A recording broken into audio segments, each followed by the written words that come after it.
దిగులు పడకు, కొద్ది రోజులే. వెలుగు రాకుండా, మలుపు లేకుండా ఎవరి జీవితం ఉండదు. అవకాశం చివరిది అని నీకు అర్థమైనప్పుడు ఆకాశం అంత ఎత్తులో ఉన్నా దాన్ని అందుకోవాల్సిందే. కొన్నిసార్లు ఎంత సంతోషం ఉన్నా మనస్ఫూర్తిగా నవ్వలేము. ఇంకొన్నిసార్లు ఎంత బాధగా ఉన్నా ఎవరికి చెప్పుకోలేము.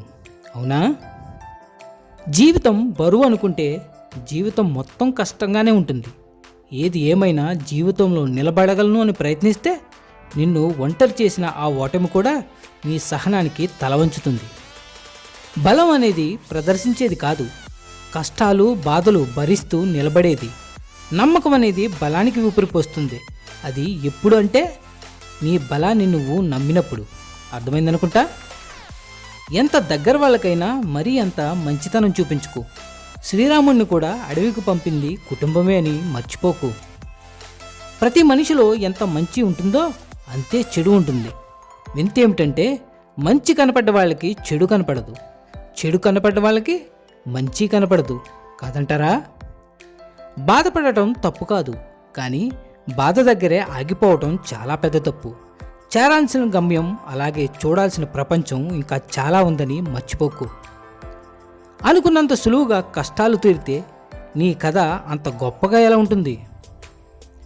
తండ్రి ఆస్తి మీద కొడుక్కి హక్కు ఉంటుంది, కానీ కొడుకు యొక్క సంపాదన మీద తండ్రికి అనుమతి ఉంటుంది. అందుకే ప్రతి తండ్రికి కూడా కడదాకా తన కాళ్ళ మీద తానే నిలబడాలని అనుకుంటాడు. తండ్రి అంటే మౌనంగా ఉండే ముని కాదంటారా?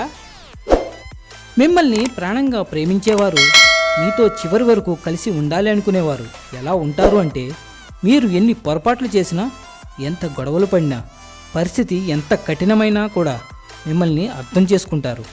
బ్రతికి ఉన్నంతకాలం మీ వైపే నిలబడతారు. మిమ్మల్ని వదిలించుకోవాలనుకునేవారు మాత్రం అసలు పట్టించుకోవాల్సిన అవసరం లేని చిన్న చిన్న విషయాలను కూడా పెద్దవి చేస్తూ, గొడవలను ఉద్రిక్తం చేస్తూ, తమ బంధానికి సంబంధించిన వ్యక్తిగత విషయాలను ఇతరులకు చెప్తూ ఉంటారు. జీవితంలో మిమ్మల్ని వదిలించుకోవాలనుకునే వారిని ఈ ఒక్క ప్రశ్న అడగండి: అసలు వదిలించుకోవాలి అనుకున్నప్పుడు పట్టుకోవడం ఎందుకు అని. నీ సామర్థ్యం నీకు తెలిస్తే చాలు. సందర్భాన్ని బట్టి ఈ సమాజానికి అదే అర్థమవుతుంది. చింతించకండి. పుట్టగానే జీవితం మొదలవుతుంది, కానీ మనకి ఎంతో దగ్గరైన ఒక మనిషి దూరమైనప్పుడే అసలు కథ మొదలవుతుంది. విషయం ఏదైనా చెప్పేది ఎవరికైనా చెప్పేంతవరకే చెప్పాలి. వినేంతవరకు చెప్పాలి అనుకుంటే మాటకే కాదు, మనిషికి కూడా విలువ పోతుంది. గుర్తుంచుకోండి. కాలాలు మారినంత సులువుగా మనుషుల యొక్క గుణాలు మారతాయి. అందుకే ఎవరితో ఎంతవరకు ఉండాలో అంతవరకే ఉండాలి. అతి చనువు అన్నింటికీ అనర్థమే. గుర్తుంచుకోండి. మనసుతో ఆస్వాదించే ఖరీదైన సంతోషాలను డబ్బు ఎప్పటికీ కొనలేదు. డబ్బు అనేది సౌకర్యాలను మాత్రమే ఇస్తుంది, సంతోషాన్ని కాదు. ఎవరైనా సరే అమ్మ తర్వాతే. ఎంత ప్రయత్నించినా కూడా అమ్మ కన్నా ఎక్కువ అవ్వలేరు. కాదంటారా?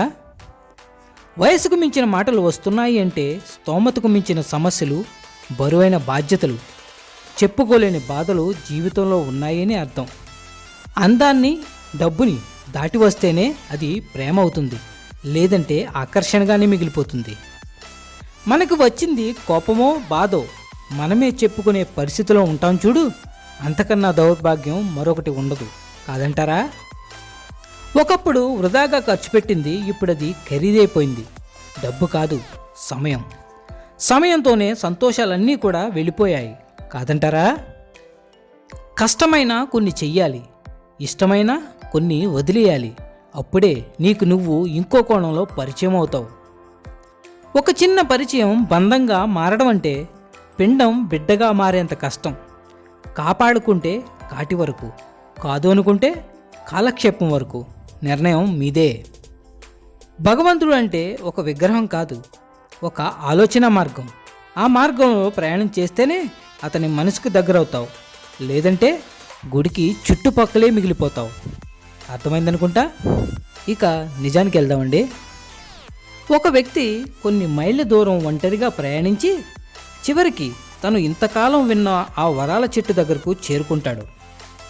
అడిగిన వరం ఏదైనా ఇచ్చే ఆ చెట్టు కింద అలసిపోయి కూర్చుంటాడు. అతని మనసులో ఇది వరాల చెట్టో కాదు అని పరీక్షిద్దామని ఆ చెట్టును బాగా పరిశీలించి, నేను బాగా అలసిపోయాను, నాకు చాలా ఆకలిగా ఉంది, నాకు భోజనం కావాలి అని అనుకుంటాడు. అప్పుడే వండి వాచినట్లుగా వేడివేడి పదార్థాలు అతని ముంద ప్రత్యక్షమయ్యాయి. అవును, ఎవరూ లేరు, ఇన్ని పదార్థాలు ఎలా వచ్చాయి? భోజనమే వచ్చినప్పుడు మంచినీళ్ళు కూడా కావాలిగా, మరి నాకు దప్పిక కూడా వేస్తుందే అనుకున్నాడు. వెంటనే కళ్ళెదురుగా కుండ నిండా చల్లటి నీళ్లు ప్రత్యక్షమయ్యాయి.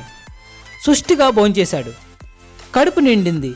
కాసేపైన చెట్టు కింద నిద్రపోవడానికి చెట్టు కింద ఊయల ఉంటే బాగుండు అని అనుకున్నాడు. అనుకోవడమే ఆలస్యం. చెట్టు ఊడలతో ఏర్పడిన ఊయల వేలాడింది. ఆ ఊయల్లో కూర్చుని హాయిగా ఊగుతుండగా తెలియని ఒక భయం అతని మెదడులో మొదలైంది. కొంపతీసి ఈ ఎడారిలో కూడా క్రూరమృగాలు ఉంటాయా అని అనుకున్నాడు. అనుకోవడమే తడువు. ఒక సింహం నడుచుకుంటూ అతని ముందుకు వచ్చింది. నిలబడింది. అలాగే చూస్తూ ఉంది. అతనికి భయం వేసింది. అది కదలలేదు. నన్ను తప్పకుండా తినేట్టే ఉందే అని అనుకున్నాడు. అనంత పని చేసింది ఆ సింహం. సో ఇక్కడ మీరు తెలుసుకోవాల్సిన నీతి ఏంటి అంటే, మీ ఆలోచనలే మీ జీవితం. మంచి ఆలోచించేంతసేపు మంచే మీ జీవితంలోకి వస్తుంది. భయం ప్రవేశించిన వెంటనే నెగిటివ్ ఆలోచనలు చప్పున మింగేయటం మొదలెడతాయి. అందుకే నేనేమంటానంటే, యా మతి సా గతి. మరి మీరేమంటారు? ఏదేమైనా సర్వే జన సుఖినో భవంతు. మళ్ళీ వచ్చే వారం కలుద్దాం మరిన్ని మంచి మాటలతో. Signing off Venkat.